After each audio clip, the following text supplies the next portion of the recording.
All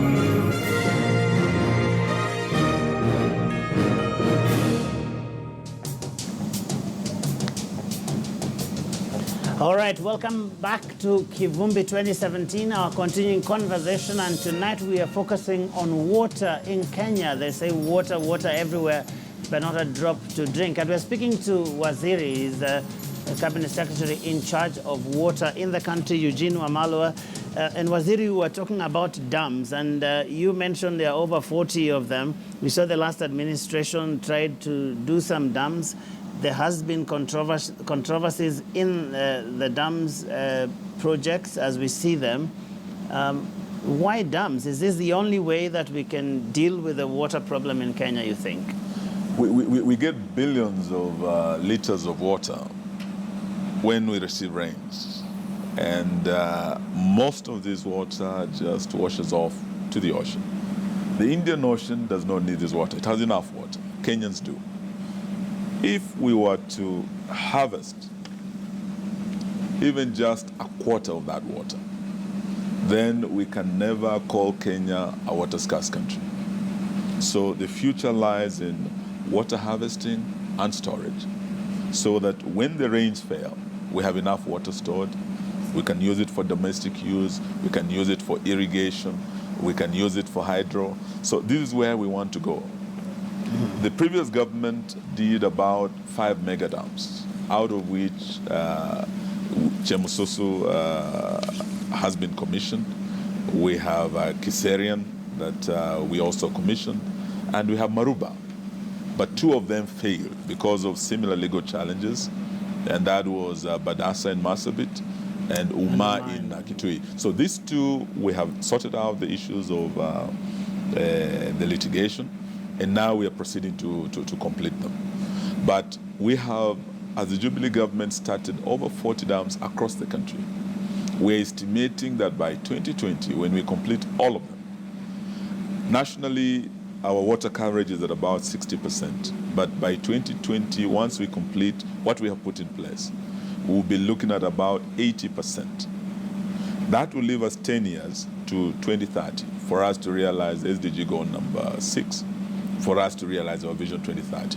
And we have put in place strategies to make sure that the remaining 10 years, we can be able to hit 100%. You talk strategy, Waziri, but when I speak to water experts, yes, some of them seem to believe that, like the Water Act requires you to have a national water resource strategy published every 5 years, public participation revised every 3 years, that no one really knows what that strategy might look like or whether it is there. Have you put it out? Because it might just be the reason why whenever something happens, then we say, where was this? And then we'll be told, oh, it's in some master plan somewhere sitting in a drawer. Isn't that a real failure that we need to admit that we haven't done this right, that we need to be more forthright and more upfront with how we make decisions on water in the country? No, we actually, Joe, ahead of many countries in Africa. I was recently in Washington, and our Water Act 2016 is now being used as a model by other countries. And I want to thank but you've been sued for it. I want to thank yes, they had issues, but the parliamentarians, and this we must say hecho to the 11th Parliament, because the last act was in 2002, and that is the law that actually brought about all the water sector reforms that we're enjoying up to now. But with the 2016 Act, we're ahead of many countries. With the Climate Change Act, we are the first African country to actually pass a Climate Change Act. When I was in Washington, we had countries like Pakistan and other countries that were looking at this as a model. So even as we move forward, as we deal with the challenges of climate change, as Kenyans, we are ahead. We have an act, we have a strategy on how to deal with the challenge of climate change. Now, one way of doing it is by ensuring that we grow resilience. And part of the mitigation is really to ensure that we have enough storage. We can actually triple our storage capacity as a country. The Water Act has created a body, the Water Harvesting and Storage Authority, that will now specifically be leading the country in this direction of water harvesting and water storage. We are also working with county governments to ensure that we build capacity for storage. As we do the dams, in future, we want to develop a groundwater resource. In future, we want to look at desalination, and I'm very happy that the county government of Mombasa is already looking at that. We are partnering with them. We have a proposal from the Japanese. We have a proposal from Americans, from Israel. We have the longest coastline all the way from Vanga to Kiunga, almost 600 kilometers. We have not tapped even a bit of that resource. That is for the future. Let's talk about the county governments, because water services, as you mentioned, have been devolved way before even the new constitution came in. There was already decentralization from the reforms you mentioned from the Water Act 2002. But it looks to me like there are still a lot of issues in terms of how the national government relates with the county governments, and also this whole management of the cross-county sort of projects, because we happen to be in a country where the water resources are found in very specific places, so many counties import water. But it looks to me like the two levels of governments are always running into each other. What would you say is still not working in terms of how the two levels of governments relate with specific regard to how water is managed in our country? I think I would say I would count this as one of my biggest achievements. When I entered the office, there was quite a standoff, between the national and the county governments. And many of the county governments were looking at the national government as an intruder, as an entity that was competing with the county. But we have since worked very closely with all the governors. I've been to all the 47 counties, and one thing they come to realize and to appreciate is that we are better off working together. Because water does not belong to one county or one country. It is a transboundary resource. It is a trans-county resource. So we must start looking at how we can work together as national government and county governments and our development partners. We have to build a partnership to ensure that we deliver to the people. And I can say that we have done very well. And now many county governments have realized that we are not competing. We are complementing each other. Mm-hmm. And we're doing very, very well. How are the county governments managing the water service provision in your estimation? They have challenges. They have capacity issues. And that is why as national government, we will continue supporting them and working closely. How exactly are you supporting them? What are these challenges? I think one of the biggest challenges is the challenge of non-revenue water. Almost 40% of the water cannot be accounted for. Mm-hmm. So even if as national government we develop the water infrastructure, the irrigation infrastructure, and the water that is coming to the counties, half of it is lost, then we have a challenge. So we need to look at technology. We need to look at how we can improve on the infrastructure, the piping. Some of them have a very old system. The population has grown, and really the capacity in terms of managing these water services. But also there are counties that are doing very well, like Nyeri County. Mm-hmm. I think it's the best performing county for 8 years running. They have brought their non-revenue water to below, I think, 20%. And we want to encourage benchmarking. What about corruption?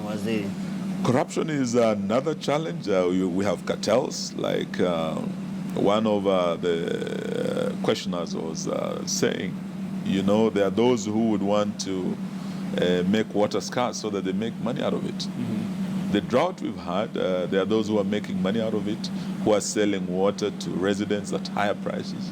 And we came in at the request of the Nairobi County government when we had these water levels in Dakaini dropping to an abnormal low.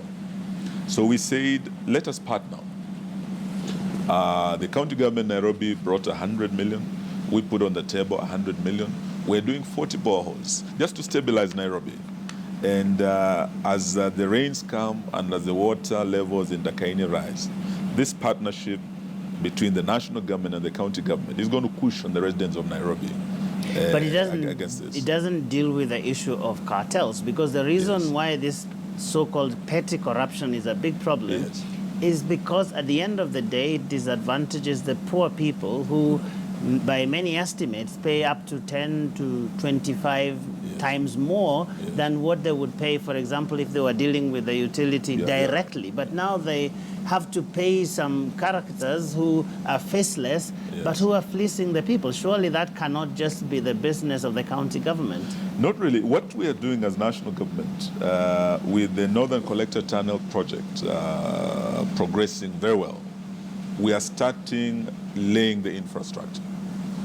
And you are looking at kilometers of pipeline that will now be able to get water to parts of Nairobi that have no water. I am talking specifically, Waziri, about corruption. Yes. How to dismantle the cartels. Do you believe that the national government has a role in dismantling cartels, which are not only denying people water through legal means, but are actually putting the poor people in dire stress, poor people who are already in a bad place to begin with? Well, that comes from the issue of water services. You see, if the counties are effectively serving the people, then they should not arise. There should be no room for cartels anywhere. But you saw in Turkana, they're saying, oh, the president, they will say the cabinet secretary, because they know that at the end of the day, the buck stops with the national government, and they have a right, because I mean, you are a lawyer, and so the right that is envisaged in the Constitution is guaranteed by the national government, isn't it? So anything that denies me that right should be the concern of the national government that has also sworn to protect that very Constitution. Definitely, it is the duty of the state and all state organs to ensure that that right under Article 43 is fulfilled, is promoted, and is protected. But also, in terms of devolved functions, what we are looking at is how best we can support the county governments to develop capacity so that they deal with these issues. And in so doing, we have partners that we are bringing on board, and we're looking at countries like the Netherlands that have done very well, and you're looking at less than 5% non-revenue water. Issues of cartels are not there. It's all about creating systems, about getting the right infrastructure in place, so that there's no room for, if we have enough water and we have developed infrastructure in Nairobi, there will be no room for someone with a water tank going to take water to an area where there's already water. What about financing? Do you think that the water service providers in the counties have enough capacity to finance everything that they need to do? Do you think that some people say they're not even credit-worthy enough, some of them at least? What do you see as the model that can work to make sure that there is money to develop everything that will guarantee me water as someone who's just sitting somewhere in a place? I would say everything stands and falls on leadership. That's where it starts. How best they utilize the devolved funds that they get in terms of setting the right priorities. As I've said, assessing the 47 counties, I can tell you which county is doing very well when it comes to water and which county is doing very poorly. And we want to thank the budget office. They've been able to give us information. And I think with time, Kenyans will get to know the performance of their county governments as far as water issues are concerned. And in terms of devolution, they might be confused now between the national and the county government who should give me water. But with time, they'll get to know. And they'll have to hold their leaders accountable. With hindsight, you are getting our money. What are you doing with it? Why are you not giving us water? With hindsight, do you think it was a good idea to devolve water services, do you think? I think it is. And we're not turning back the clock on devolution, whether it is health, whether it is water. They are just capacity issues. But if we continue supporting the county governments, and this we must do, we will succeed. For now, there might be challenges, But I believe we will succeed. Services will improve with time. But as national government, we will continue building a partnership with the county governments and our development partners to develop the resource, to develop the national infrastructure for water, for irrigation, and to give capacity to the counties to be able to serve Kenyans. Yes. All right, you're watching Kivumbi 2017, and we are having a conversation here with Waziri Eugene Wamalwa, in charge of water. And in a short while, we'll be going to Zinzi Kibiku, who is monitoring what's happening on social media. And this is a conversation that has been happening all evening, and there are many people who have things to say about water. Zinzi, what is everyone saying out there? They're still voting. Joe, I must say, first of all, that people are watching and listening to the conversation that you're having with the CS. There are a lot of reaction that we're seeing on our social media platform, which, by the way, I'll begin from that. Take a look at some of the feedback that we're looking at this evening. Every citizen has a right to water. It's now expensive as petrol. Why? Of course, some very daring tweets there. Take a look at this one from Sylvia. Politicians should stop politicizing water projects. That will help eradicate water shortages. And that's what we're actually asking today, whether the issue of water and sanitation should be a political issue. Is it something that you'll be looking forward to as we're going out to elect come August 8th as one of the key issues? Is the CS aware that the perennial water challenges faced by the National Housing Corporation in Langata for years? The dry taps for weeks, all right? That's a question for the CS by Dennis that was tweeted earlier.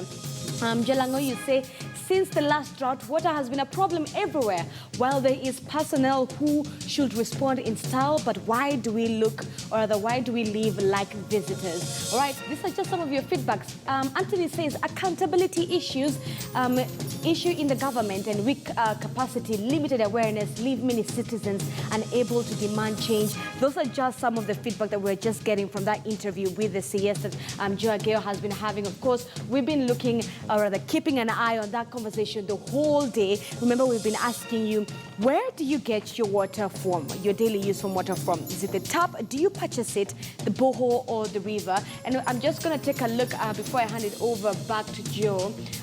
What you guys tweeted, the percentage that we were getting from that when we asked you that Twitter question earlier. Where do you get your water from? So 46% of Kenyans online voted and saying the tap. 29% of you are saying I purchased my water. 18% of you are saying borehole. And another smaller number of you are saying 7% from the river. That, of course, is from the 209 tweets that are other voters that we saw earlier today. But this also comes when we're just celebrating World Environmental Day. As you can see, it's still trending here in Kenya at position number 1. It's been trending across the globe, not only here in Kenya.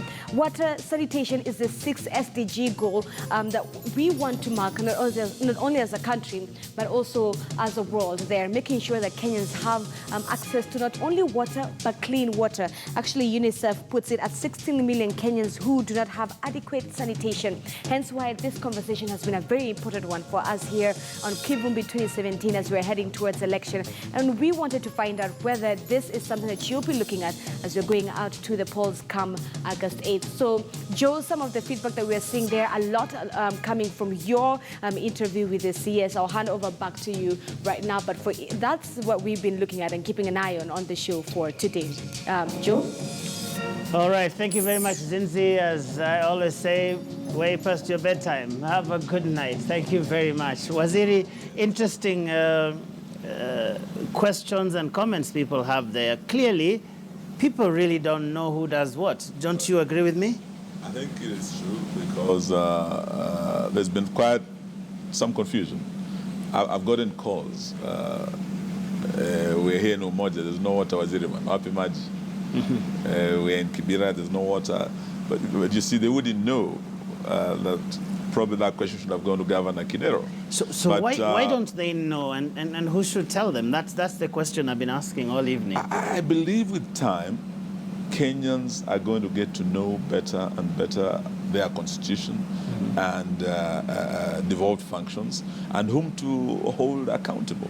And the day they start holding their leaders accountable. Isn't a pillar of public participation really information that people really need to know? They have even the right before information. Exactly, before they engage in anything. Yes. So we are looking at people who don't know, and I get the sense that that ought to be the role of the government, to completely go out of its way to make sure that people know. It might save you from those calls from Umoja, you know. We're doing a lot of that. I was at the coast for 3 days. I was in Tana River County, I went to Kwale County where we're launching Mwache. I went to Taita Taveta County where we're launching Mzima. And I'm telling people, this is what the national government is doing. The entire coast region, we are doing a 35 billion dam called Mwache. It will give 186 million liters of water daily. Kwale County, Mombasa County. We are doing Mzima, 33 billion. You are looking at another 100 million liters of water daily. Taita Taveta County, Mombasa County. These two projects, Joe, once done, the coast water fortunes will change. Nakuru, once we do Itare, we complete it, the water problems in Nakuru would be over. The Northern Collector Tunnel, once we bring in 140 million liters of water daily into Nairobi, the water rationing problems will change.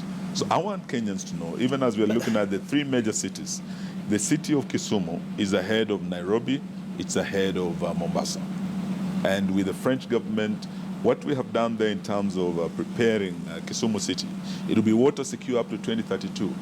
All we need to do now is to work on the distribution of that water. So you're looking at the new SGR rail coming from Mombasa to Nairobi to Kisumu. Once we connect these three cities, once we make them water secure, then you are going to see a huge difference in this country. But you do know, Waziri, that in these days, Yes. every time people hear of infrastructure projects that cost billions, Yes. they are only waiting when the corruption scandal will erupt. All right? So what is that assurance that you can give Kenyans? Because we'll hold you to it tomorrow. Joe, that we will not hear that Mwache Dam or Thwake or something. Of course, Thwake already has its share of the mud already. Joe, I consider myself very lucky. I've served in 2 administrations at very senior level as a Minister for Justice in the last administration, and now as Minister for Water. And I thank God that I haven't been involved in any scandal. And I hope if a scandal was to ever come, it should find me after I've left Maji House. All right. Eugene Wamalwa, thank you very much for joining us for Kivumbi 2017 and giving us your thoughts on this very interesting topic. Obviously, this can go on and on and on for a very long time. Thanks, Joe. Now, it is a conversation that can go on without end. And that is because water is everything, and everything depends on water. Without water, there is no agriculture, and that means no food. Health and sanitation all depend on water. Over the last several decades, the country has grappled with the management of this resource. And while it is true that Kenya is considered as a water-scarce country, many experts say the country's problem is more of a management issue than one of just the scarcity. The Constitution passed in 2010 makes access to water in adequate quantities a basic right.